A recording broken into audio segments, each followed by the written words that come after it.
తాకట్లో ఉన్న బంగారాన్ని విడిపించలేక వడ్డీల మీద వడ్డీలు కడుతూ ఇబ్బంది పడుతున్నారా?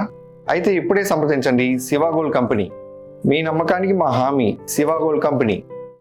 అమెరికా ఇరాన్ మధ్య ఉద్రిక్తతలు పూర్తిస్థాయి యుద్ధానికి దారితీస్తున్నాయి. నెల క్రితం కుదుర్చుకున్న తాత్కాలిక కాల్పుల విరమణ ఒప్పందం బెడిసికొట్టగా ఇరు దేశాలు దాడులు ప్రతిదాడులతో విరుచుకుపడుతున్నాయి. ఇరాన్పై అమెరికా దళాలు వరుసగా 9వ రోజు దాడులకు దిగాయి. మరోవైపు హర్ముజ్ జలసంధిలో 2 చమురు నౌకలు పేలిపోయాయని ఇరాన్ ప్రకటించింది. ఫలితంగా వాణిజ్య నౌకల రాకపోకలు, ఇంధన సరఫరాపై ఆందోళన వ్యక్తమవుతోంది.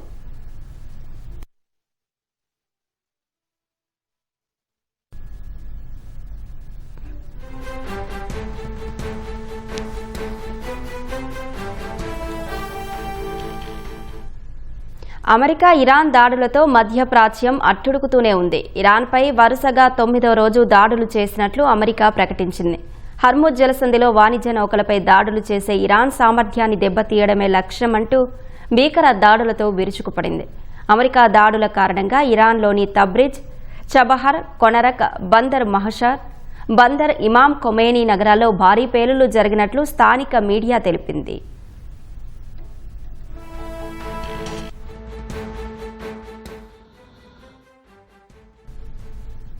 అమెరికా దాడులకు ప్రతిగా Iran Islamic Revolutionary Guards Corps తీవ్ర స్థాయిలో విరుచుకుపడుతోంది.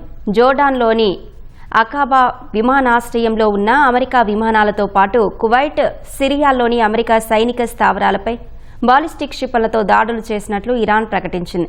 ఈ దాడుల కారణంగా బహ్రెయిన్లో ఈ ఉదయం సైరన్లు మోగగా తమ గగనతలంలోకి ప్రవేశించిన ఇరాన్ డ్రోన్లను అడ్డుకున్నట్లు కువైట్ సైన్యం ప్రకటించింది.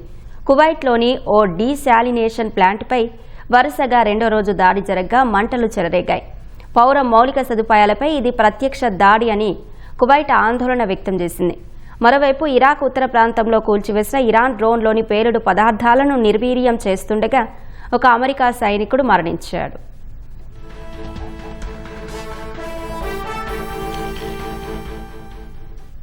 హర్ముజ్ జలసంధిలో ప్రయాణించేందుకు ప్రయత్నించిన 2 చమురు నౌకలు పేలిపోయాయని ఇరాన్ రివల్యూషనరీ గార్డ్స్ తెలిపింది.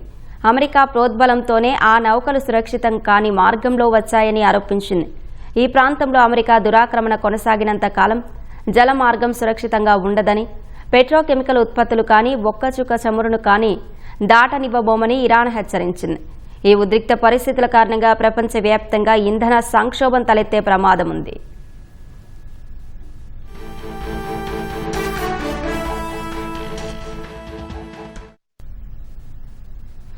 అంతర్జాతీయ జల మార్గమైన హర్ముజ్ జలసంధిపై ఇరాన్ ఆధిపత్యం చెలాయించాలని చూసినంత కాలం అమెరికా ధీటుగా బదిలిస్తుందని అమెరికా విదేశాంగ మంత్రి మార్కో రూబియో స్పష్టం చేశారు.